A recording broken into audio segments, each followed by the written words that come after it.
नमस्कार दोस्तों, क्या आपने कभी रात के सन्नाटे में आसमान की ओर देखा है? अनगिनत तारे, असीमित आकाश, चमकता सूरज और शीतल चांद।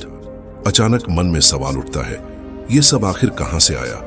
क्या कोई परम शक्ति है जिसने इसे रचा? क्या सचमुच ब्रह्मा नाम का कोई देवता इस ब्रह्मांड का शिल्पकार है, या फिर यह सब अपने आप घटित हो गया? मनुष्य की यह जिज्ञासा जितनी पुरानी है उतनी ही आज भी जीवित है। विज्ञान बिग बैंग की बात करता है, धर्म ब्रह्मा या ईश्वर की, लेकिन आज से 2500 साल पहले भारत की धरती पर एक ऐसी बहस हुई जिसने इस प्रश्न को एक बिल्कुल नए कोण से देखने की राह दिखाई। यह बहस थी गौतम बुद्ध और वाचस्पति नाम के एक ब्राह्मण के बीच।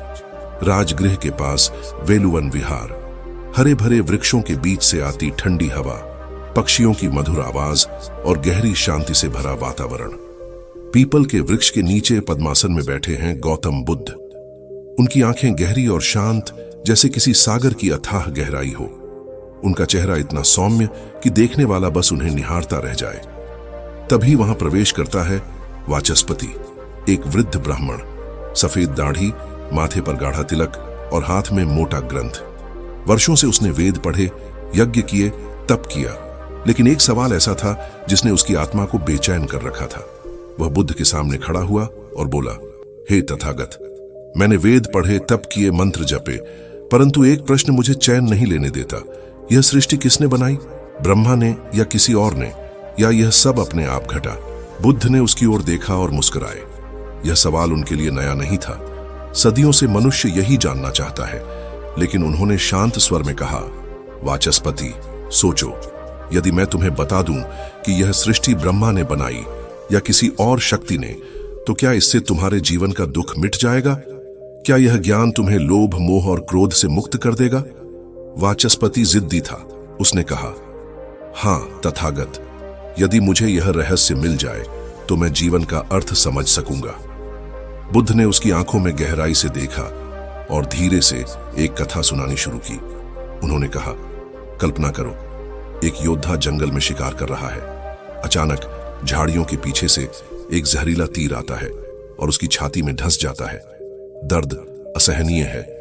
उसके साथी उसे वैद्य के पास ले जाना चाहते हैं, लेकिन योद्धा कहता है, रुको, पहले मुझे बताओ, यह तीर किसने चलाया? किस जाति का था वह व्यक्ति? किस पेड़ की लकड़ी से बना यह तीर? किस धातु की नोक थी? जहर किसने तैयार किया? जब तक मुझे यह सब नहीं बताया जाएगा, मैं इलाज नहीं कराऊंगा। बुद्ध ने थोड़ी देर मौन साधा और फिर बोले, वाचस्पति, उस योद्धा का क्या होगा? तीर का जहर पूरे शरीर में फैल जाएगा और वह मर जाएगा। जीवन भी ऐसा ही है। हम सब दुख के तीर से घायल हैं। लोभ, मोह और क्रोध ने हमें पीड़ा दी है। लेकिन लोग उलझ जाते हैं इस प्रश्न में कि सृष्टि कैसे बनी। असली इलाज तो कहीं और है। पहले इस दुख का इलाज करो। यही है 4 आर्य सत्य।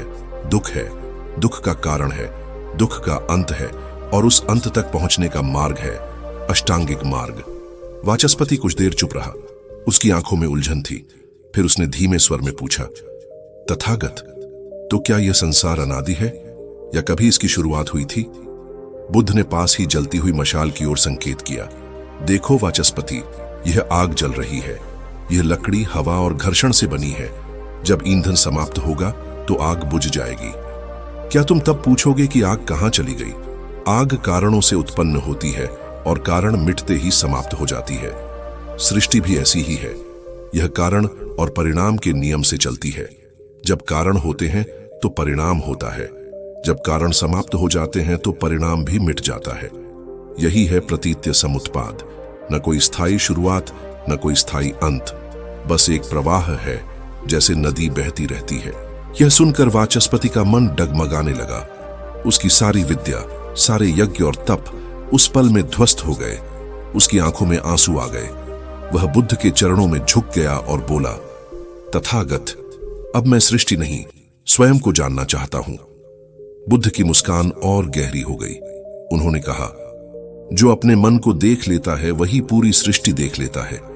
सत्य बाहर नहीं, भीतर छिपा है। जब तक भीतर अंधेरा है, बाहर का प्रकाश भी भ्रमित करेगा।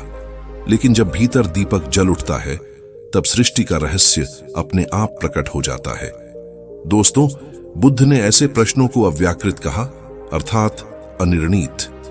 उन्होंने कहा कि इनका उत्तर दुख से मुक्ति में कोई मदद नहीं करता। जब किसी ने पूछा कि संसार अनादि है या नहीं, उन्होंने उत्तर नहीं दिया। जब पूछा गया कि आत्मा मृत्यु के बाद रहती है या समाप्त हो जाती है, तब भी वे मौन रहे। क्यों? क्योंकि यह सब वैसे ही प्रश्न हैं जैसे आप पहाड़ चढ़ते हुए पूछें कि यह पहाड़ किस मिट्टी से बना है। पहले शिखर पर पहुंचो, फिर देखना।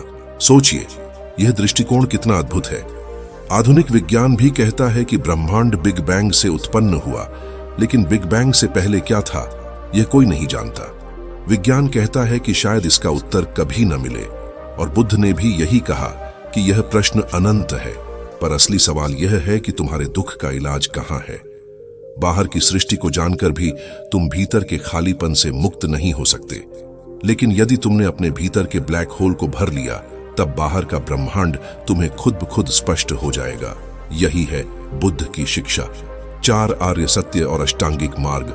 यह कोई दार्शनिक थ्योरी नहीं, बल्कि जीने की कला है। सही दृष्टि, सही संकल्प, सही वाणी, सही कर्म, सही आजीविका, सही प्रयास, सही स्मृति और सही समाधि। जब इंसान इस मार्ग पर चलता है तो उसके भीतर का अंधकार मिट जाता है। तब उसे बाहर की सृष्टि का रहस्य जानने की जरूरत नहीं रहती, क्योंकि वह अपने भीतर ही अनंत ब्रह्मांड देख लेता है। तो अब सवाल आपके लिए है, आप क्या चुनेंगे? सृष्टि के रहस्यों में उलझे रहना या अपने मन के रहस्य को सुलझाना?